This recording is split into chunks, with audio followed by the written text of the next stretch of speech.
We're joined once again today by Professor Gad Saad from Concordia University, also author of The Consuming Instinct and the Evolutionary Bases of Consumption. Professor Saad, you recently looked at a study we looked at as well, which is one that looked at what countries rank higher and lower in terms of freedom of thought.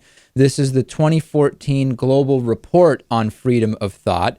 And there were a number of different analyses that were done by this report. But with regard to freedom of thought, what are we really talking about with regard to religion? So, how are religious minorities treated? How are non-believers treated? What happens if you are born into a religion and then you decide that you wish to leave that religion? Apostasy, what happens if you criticize religion, blasphemy. And so the idea was to try to provide a ranking, if you'd like. It was a 5-item ranking from severe violations all the way to free and equal to about 170 or 80 countries on that metric. And so what I specifically focused on are the 31 countries that received the poorest rating, the ones that received the severe violation classification. Okay, and then I don't know if it's productive to list all of the countries, but to give people a quick sense, we're talking about Comoros, Eritrea, Ethiopia, Somalia, Egypt, Libya, Morocco, Sudan, Swaziland, Gambia, Nigeria, Mauritania, China, North Korea, Brunei, Indonesia, Malaysia, Afghanistan, Bangladesh, Iran, Maldives, Pakistan, Bahrain, Iraq, Jordan, Kuwait, Qatar, Saudi Arabia, Syria, the UAE, and Yemen. That's the list of countries that are in this lowest ranking with regard to freedom of thought. What's your analysis as to what ties those countries together, or what we might be able to see that they have in common? So I think at the most supra level, it's the idea that totalitarian ideologies don't fare well with the pluralism, if you like, that is afforded in a competition of the marketplace of ideas. And so North Korea has a system whereby the ruling family is a quasi-divine ruler. They take on pretty much demigod, if not godlike status. In China, there is, of course, adherence to an ideology. So it's not a religious ideology, but again, it is a totalitarian one where, any ideas that compete against it would be viewed as dangerous. And then in many of the other cases, of course, there are Islamic countries whereby it is not particularly possible to criticize religion, specifically Islam, or to certainly declare your non-belief or your desire to leave the religion. So let's dig into this a little bit, because I was reading so much about this report online. And of course, there are some who are choosing to focus on the fact that a majority of these countries, but not all, have a Muslim majority. Of course, Eritrea is majority Christian. And then you have a country like Nigeria, which is really split between Christianity and Islam. China's not, as you talked about, China and North Korea are kind of different circumstances. But at the same time, there are kind of counter allegations that a focus on Islam specifically is completely out of order here, that what really we should be focusing on is what you first mentioned, which is totalitarianism, and that in certain regions of the world, that totalitarianism seems to be kind of intermeshed with Islam. How is there any way that we can even disaggregate the two to really do a more nuanced analysis based on the data we have? Right. So first, I would say that 26 out of the 31 countries are Islamic majority, if not almost completely Islamic. So 26 out of 31, if we do a statistical analysis using any benchmark that you'd like, we would obtain statistically significant findings, right? Every single day, we publish papers using inferential statistics, and we would love nothing more than to have effects that are as strong as that. So certainly there seems to be a commonality across these 26 out of 31 countries. Now, there are many ways, as I said, by which one can implement a totalitarian ideology.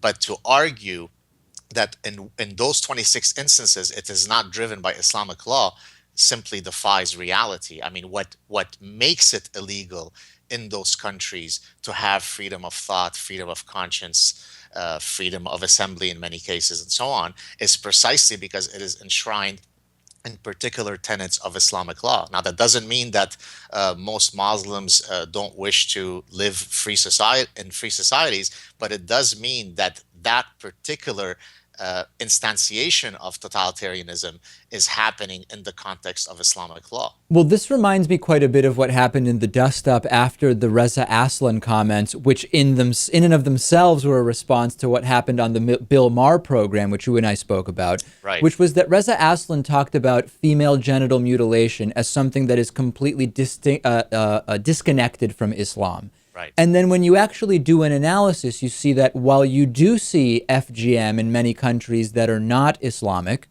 you also see that in many Islamic countries, it is not only prevalent, but sometimes it is specifically localized to the Islamic areas or regions. So while there is no question at all that FGM is not something that was created unilaterally by Islam, the argument that is more nuanced would be that Islam certainly has done nothing to prevent an atmosphere in which FGM is acceptable. And that type of analysis might be more relevant here as well. Exactly. Look, there is this reflex to always try to be more than happy to criticize ideologies as long as they are not cloaked in if you like, in a cape of religion, right? Most of us have a reflex that makes it sort of disdainful to wish to criticize anything that is associated with religion. And that's simply trying to, the old ostrich effect, to put your head in the sand and ignore what is blatantly obvious. But just to be fair, let me also mention, some of your viewers might be surprised that I'm going to mention this next. Of the countries that score as most free, meaning that scored the highest on freedom in that same report, two of them were Muslim majority countries. Sierra Leone and Kosovo, which are predominantly Muslim countries, were on that very, very small list of free countries.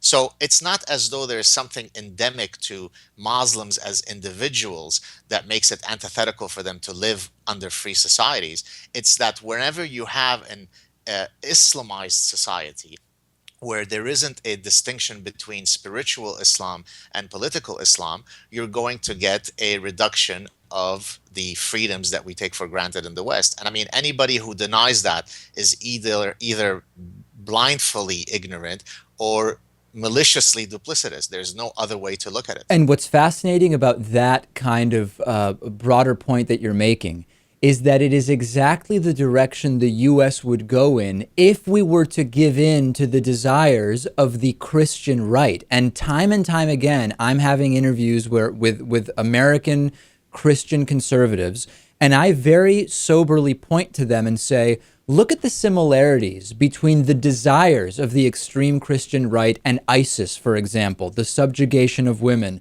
the use of religious doctrine to inform the judicial system, etc. There is no doubt in my mind that if the U.S. were to allow these religious rightist elements to take over, we would also drop drastically, more than we have already, in terms of freedom of thought, would we not?